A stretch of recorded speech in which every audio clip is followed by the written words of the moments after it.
بسم اللہ الرحمن الرحیم نحمدہ ونصلی علی رسولہ الکریم اما بعد۔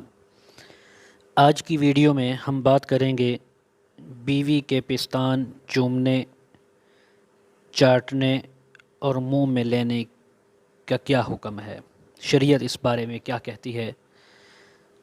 تو جلدی سے جو حضرات ہمارے چینل پر نیو ہیں چینل کو سبسکرائب کر لیں، ویڈیو کو مکمل دیکھیں، لائک کریں اور آخر میں کمنٹ سیکشن میں اپنی قیمتی رائے کا اظہار ضرور فرمائیں۔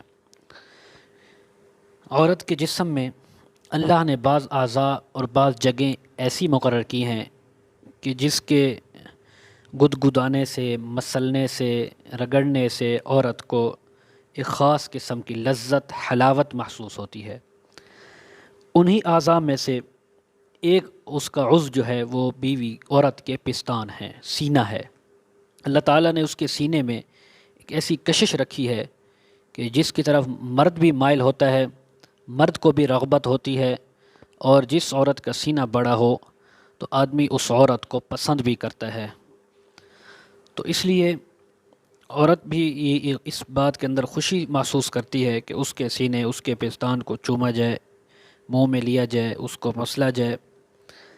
تو بس اگر کوئی شخص عورت کے پستان چومے یا چوسے تو وہ جائز ہے، لیکن ایک چیز ہے کہ جس کو نہیں کرنا چاہیے، وہ یہ ہے کہ مگر پستان منہ میں لینے میں اس کا لحاظ نہایت ضروری ہے کہ عورت کا دودھ منہ میں جا کر حلق میں نہ جائے۔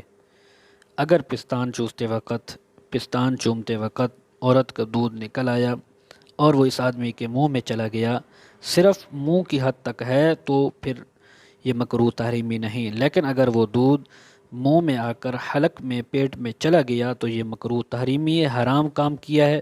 اس پر توبہ استغفار کریں، آئندہ نہ کرنے کا اللہ سے وعدہ کریں۔ ایسی چیز سے بچنا چاہیے، لیکن عورت کے پستانوں کو منہ میں لینا، ان کو چوسنا، ان کو چاٹنا، ان کو مسلنا، یہ ہر لحاظ سے جائز ہے، حلال ہے، اس لیے کہ اس سے عورت کو شہوت ملتی ہے، عورت کو جوش ملتا ہے، عورت کو راحت ملتی ہے۔ تو خاوند کو چاہیے کہ وہ عورت کے پستانوں کے ساتھ کھیلے، اس کو گدگدائے، اس کو مسلے، تاکہ عورت کو حلاوت اور لذت محسوس ہو۔ یہ تھا شرعی مسئلہ جو میں نے آپ کے سامنے عرض کر دیا۔ اللہ تعالی ہم سب کو عمل کی توفیق عطا فرمائے۔ وآخر دعوانا ان الحمد للہ رب العالمین۔